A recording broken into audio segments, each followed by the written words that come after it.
మామూలుగా ఉన్నదండి, అదిరిపోతుంది నాకు తెలిసి. ఓల్డ్ మొత్తం శివతాండవం ఆడబోతుంది మనకి 12th అనేది. నిజంగా ఎందుకంటే ఆల్రెడీ ఒక హైప్ ఇచ్చేసి దింపేశారు, అన్ని లేపేశారు, ఆ సినిమానే లేదని లేపేశారు.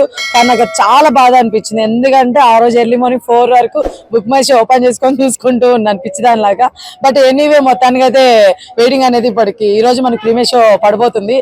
బాలయ్య బాబు గారు మీ లుక్స్ కోసం, ఆ డైలాగుల కోసం, అసలు ఆ విజువల్స్ ఏంటి, చోళాని ఇట్ట కొడితే రివర్స్ రావడం ఏంటి, ఈ విజువల్స్ నిజం చెప్తున్నా మైండ్ పోతుంది. నిజం చెప్తున్నా సీరియస్లీ. ఇలాంటి వాటి కోసం మేము నిజంగా ఈగర్లీ వెయిటింగ్. ఎందుకంటే ఇలాంటివి మీకు తప్ప ఇంకెవరికి సూట్ కావు, సెట్ కావు. సో ఇవి మేము థియేటర్లో చూస్తే ఎలా ఉంటుందో అర్థం కావట్లేదు. జస్ట్ మేము ఫోన్ లో చూస్తుంటే టీజర్ ట్రైలర్ ఇంత గూస్ బంప్స్ వస్తున్నాయని థియేటర్ లో ఇంకెలా ఉండబోతుందో మా ఊహ కూడా అందదు అనే లెవెల్ మీరు తీసారని నేను అనుకుంటున్నాను. మా ఊహ కూడా అందకూడదు. అట్ ది సేమ్ టైం అలానే ఇంకా ఎవరైతే నెగిటివ్ పీపుల్ ఉన్నారో వాళ్ళందరూ కూడా ఈ సనాతన ధర్మం గురించి మంచిగా మెసేజ్ ఇస్తున్నారని నేను అనుకుంటున్నాను. సో ఇవ్వాలని కోరుకుంటున్నాను. తమన్ గారి మ్యూజిక్ బాలయ్య బాబు గారితో అంటే ఇంకా వేరే లెవెల్ బ్రో. అది దానికి తిరుగు ఉండదు, తిరుగు లేదు. అక్కడ చేయలేకపోతున్నారు అని ఏం లేదు బ్రో, చేస్తారు కదా.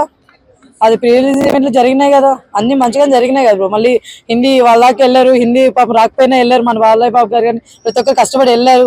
అక్కడ కూడా ప్రమోషన్స్ చేశారు, అన్ని విధాలుగా అన్ని దగ్గర చేశారు బ్రదర్. ప్రమోషన్స్ విధంలో ఎక్కడ కూడా మనకు తగ్గల. కాకపోతే నాకు కోపం వచ్చిన విషయం ఒకటి బ్రదర్, అది కూడా ఏంటంటే మొన్న ఇలా జరిగినప్పుడు ఎవరో ఒక టీం నుంచి ఒకరు వచ్చేసి ఇలా జరిగింది, మాకు పర్సనల్ ఏదో ఒకటి ఉంది, లేకపోతే ప్రొఫెషనల్ ఏదో ఒక ఇబ్బంది ఉంది, సో జనాలు మీరు ఇబ్బంది పడద్దు, బాధపడద్దు అని చెప్పి ఒక చిన్న మాట చెప్పుంటే మాత్రం చాలా హ్యాపీ ఫీల్ అయ్యే వాళ్ళమి. అది ఒకటే కొంచెం బాధ అనిపించింది తప్ప మిగతా పరంగా అన్ని ప్రమోషన్స్ సూపర్ ఉన్నాయి. బాలయ్య బాబు గారు సూపరు. అసలు ఆయన ఏజ్ మీకు తెలుసు కదా. అసలు ఆ ఏజ్ ఆయన ఎఫర్ట్స్ చూసారా మీరు? ఎవరు పెడతారు అసలు ఆయన ఎఫర్ట్స్ కానీ, ఆయన లుక్స్ కానీ ఆయన తప్ప ఇంకెవరికి సెట్ కావు. దిష్టి సీన్ నిజంగా నవ్వొస్తుంది. బట్ ఓకే, ఎందుకంటే బాలయ్య బాబు గారిని అన్ని చూస్తామని మరింత వరస్ట్ వద్దు. మరి ఏంటండి ఒక మనుషులు నిలబడిపోతారు చేతి మీద. సర్లేండి, ఇంకా ఏదో మీరు చూస్తాం తప్పదు. ఇంకా బాలయ్య బాబు గారు ఆ సీన్ మీద ఒకడైతే చెప్తానండి, ఆ సీన్ ఇంకో హీరో చేస్తే మాత్రం పగలబడి నవ్వుకుంటాం. మళ్ళీ బాలయ్య బాబు గారు కాబట్టి నడుస్తుంది, ఖచ్చితంగా నడుస్తుంది.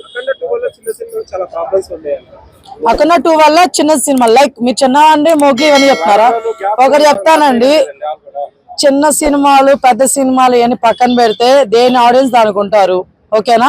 ఇప్పుడు అఖండ కోసం పోయిన వాళ్ళు టికెట్లు దొరికిపోతే మోగ్లీకి వెళ్తారు హ్యాపీగా.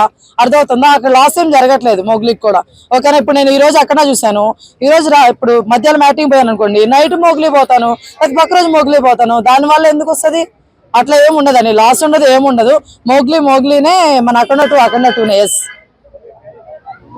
అయిపోయినాయి క్వశ్చన్లు, అంతేనా?